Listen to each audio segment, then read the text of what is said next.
देखो आगे तो এটা হচ্ছে নরমাল আমার পাশে প্লেন লাইট আছে सिंपल लाइट समझ लो हमारे पास यहाँ पर प्लेन लाइट है नॉर्मल लाइट ठीक है जो भी अभी लाइट आ रहा है अभी हमने इसको निकोल प्रिज्म के प्रेजेंस में अगर ट्रीट करेंगे और तुम्हारे पास एक सब्सटेंस समझ लो x है हमें x का ट्रीटमेंट करवाना है कि x सब्सटेंस ऑप्टिकली एक्टिव होगा या फिर नहीं होगा तो ध्यान से देखो अगर लाइट को यहाँ से पास करवाया गया और ये सब्सटेंस के प्रेजेंस में आने के बाद निकल प्रिज्म को पास करने के बाद अगर लाइट ये जो एडजेसेंट वे में उसका एरो मार्क है इधर उधर हर जगह पर बिखरा हुआ है अगर इसको कलेक्टिवली इसने या तो राइट साइड में डायरेक्टली कन्वर्ट कर दिया ऐसे ठीक है या फिर अगर इसको लेफ्ट साइड में कन्वर्ट कर दिया या फिर हम बोल सकते हैं या तो क्लॉकवाइज या फिर हम बोल सकते हैं क्या एंटी क्लॉकवाइज अगर इसको रोटेट कर सकता है तो ये सब्सटेंस x जो है ये क्या हो जाएगा ये एक ऑप्टिकली एक्टिव सब्सटेंस हो जाएगा समझ में आ गया ठीक है पहले हैप्पैजार्ड वे में वो मिरर था अगर ये सब्सटेंस में ऑप्टिकल एक्टिविटी या फिर ऑप्टिकल एक्टिव का कैपेसिटी नहीं होगा तो इसको वो नॉर्मल मूव नहीं कर पाएगा जैसा है लाइट को पास करोगे ये सब्सटेंस ऐसे ही रहेगा मतलब नॉर्मल ऐसे जिसको हम बोलते हैं ऑप्टिकल इनएक्टिव सब्सटेंसेस लेकिन अगर उसके पास टेंडेंसी है कि नॉर्मल लाइट को in the presence of Nicol prism को क्या किया आइदर क्लॉकवाइज पोजीशन में रोटेट कर दिया या फिर एंटी क्लॉकवाइज पोजीशन में रोटेट कर दिया तो उसको हम बोलेंगे क्या ये सब्सटेंस x जो है वो क्या है ऑप्टिकली एक्टिव सब्सटेंस है ठीक है और ये जो दो वैरायटी का प्रॉपर्टी हमें मिला है इसको हम बोलते हैं डेक्स्ट्रो रोटेटरी मोशन और डी मोशन या फिर एंटी क्लॉकवाइज को हम बोलते हैं लैटियो रोटेटरी मोशन और एल मोशन समझ में आया तो जो कंपाउंड ऑप्टिकली एक्टिव सब्सटेंस होगा वो x सब्सटेंस को या तो d में या फिर l में वो कन्वर्ट कर सकता है लेकिन एक्चुअली में ये तो पोलैरिटी की बात हो गया लेकिन कौन कौन सब्सटेंस ये पोलैरिटी को क्रिएट कर सकते हैं उसके लिए पहले जानना पड़ेगा एनांसोमर्स का पेयर तो एनांसोम का मतलब क्या होता है एनांसोमर्स का सिंपली मतलब क्या होता है समझ लो मेरे पास दो सब्सटेंसेस हैं A कोई भी सब्सटेंस A की तरह है और एक सब्सटेंस मेरे पास P की तरह एग्जिस्ट कर रहा है ठीक है इसको जब मैं मिरर के प्रेजेंस में रखूंगा ये दोनों को मैं एक एक मिरर के प्रेजेंस में रखा तो इनका एग्जैक्ट प्रॉपर्टी क्या हो जाएगा A को तुम अगर मिरर के प्रेजेंस में रखोगे तो मिरर में A का इमेज कैसे दिखाई देगा एग्जैक्टली A के जैसा ही मतलब सेम इमेज ये A का कॉपी वर्जन यहां पर आ जाएगा तो क्या इसके पास पावर होता है वो तुम्हारा जो लाइट है उसको D या फिर L फॉर्म में कन्वर्ट करने का क्या इनको हम एनांसोमर का पेयर बोलेंगे नहीं क्यों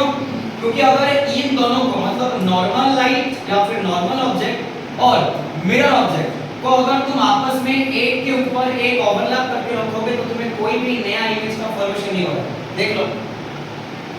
ये बिफोर था इसके ऊपर होती है आफ्टर सेम ही है कोई भी चेंजेस नहीं आएगा ठीक है लेकिन अगर मैं इस चीज को चेंज कर दूं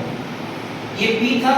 P को मैं मिरर के प्रेजेंस में रखा ये क्या हो जाएगा ये सब टिल्ट हो जाएगा कि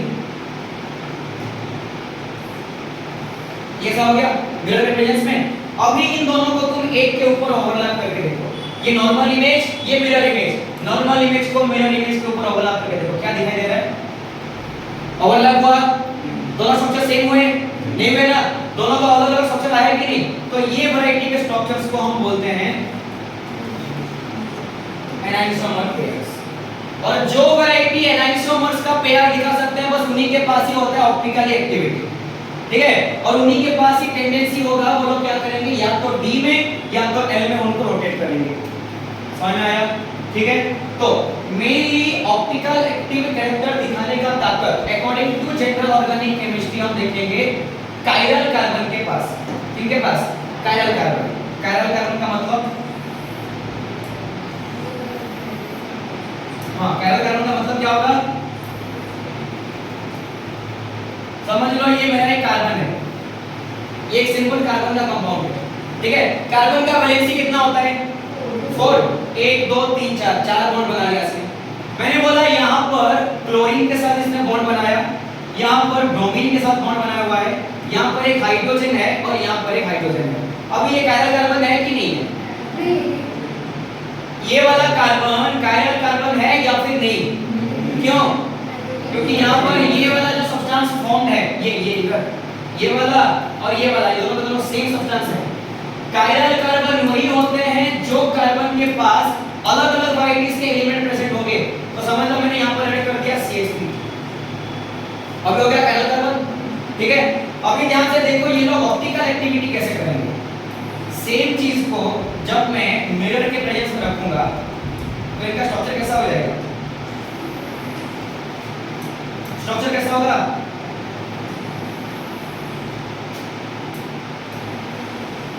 ऐसा रहेगा या फिर चेंज रहेगा कुछ कुछ? ऊपर का नीचे, नीचे का ऊपर होगा क्या मिरर में?